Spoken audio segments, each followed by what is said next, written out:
তো শুভ সন্ধ্যা বন্ধুরা।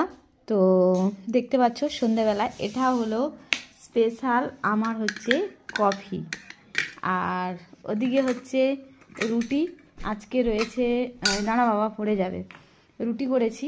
আর ফোনটা সরা।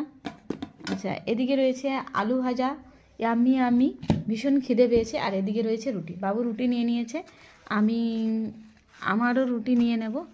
তো চলো, আমি 2 পিস রুটি নেই, তার প্রয়োজন হলে বাবু আরেক পিস নিয়ে নে, এখন পাতে আগে খাই এখন। আচ্ছা নাও নাও। তো যাই হোক, বাবু এপাশে খেতে বসে পড়েছে। বাবু কি দিয়ে খাবি বল? মধু দিয়ে। আচ্ছা, বাবুকে দিয়ে দেই মধু। এই যে মধু নিয়ে এসেছিলাম, পিওর মধু। তো বাবুকে এখানে মধু দিয়ে দিচ্ছি। আর শীতকালে তো মধু খাওয়া ভালো জানো, তো বাবুকে এখানে মধু দিয়ে দিচ্ছি। ব্যাস থাক। তো চলো, ওকে মধু দিয়ে দিলাম। আর আমি একটু কফিতে মধু মেশাবো, তো দেখা যাক। বাবু নে, ধর ফোন ধর আমার দিকে ঘোরা।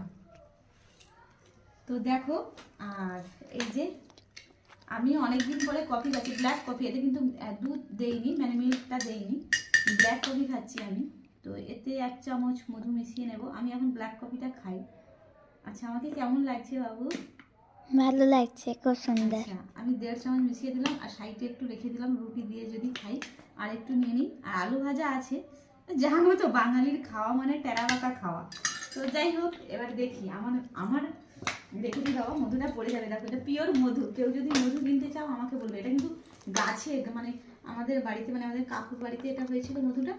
তো মা কিনে রেখেছিল, মানে বৌদি কিনে রেখেছিল। তারপরে এই দেখো, দাদা কিনে রেখেছিল, ছোট বৌদি। তো ওটা আমাকে দিল আসার সময়। মধু আমার জন্য বিছানে পড়ে গেছে, পিঁপড়ে হবে, একটু পড়ে গেছে। তো যাই হোক, কফিটা কিরকম দেখি। সেই লেভেলে কফি কিন্তু এমন কিছু লাগে না যে কফি খারাপ লাগে। দুধ না দিয়েই খাওয়াটাই ভালো, শরীরের পক্ষে উপকার। এবারে একটু খাওয়া যাক আলু ভাজা। কে এরকম বাঙালি, মানে আমাদের মতো করে খাও। ইস, কাঁচা লঙ্কাটা নিয়ে আসা হলো না।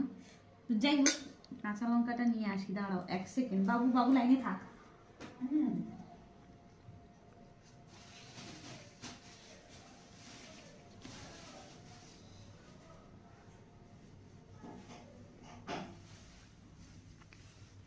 বাবু কথা বল। এই দেখো,